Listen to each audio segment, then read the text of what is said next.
کېدای شي چې تاسو دا فکر کوئ دا یو کورنی یا یو باغي باز دی، خو هغسې نه ده. د دې مرغه ته په پښتو ژبه کې مختلف نومونه کاروي، خو د دې مرغه نوم مارشال ایکل دی. د دې مرغه د بدن اوږدوالی 88 څخه تر 96 سانتي متره پورې وي او د وزرونو اوږدوالی یې له 1.8 متره څخه تر 2.6 متره پورې دی.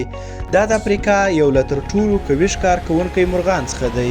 مارشال عقیب چې یو ډیر تیز او پیاوړی ښکار کوونکی مرغان څخه دی، د دې مرغه د الوتلو سرعت شاوخوا 80 کیلومتره دی، خو کله چې د ښکار لپاره برید کوي سرعت یې په یو ساعت کې 140 کیلومتره وي.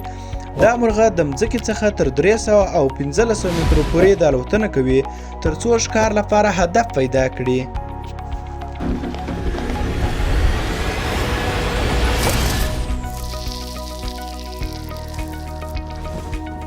دا کوچنی حیوان میرکت نومیږي چې د افریقا په دښتو کې ژوند کوي. د بدن اوږدوالی یې شاوخوا 25 څخه تر 15 سانتي متره پورې وي او لکه یې 12 څخه تر 25 سانتي متره پورې وي. وزن یې شاوخوا 6 څخه تر 900 ګرام پورې وي.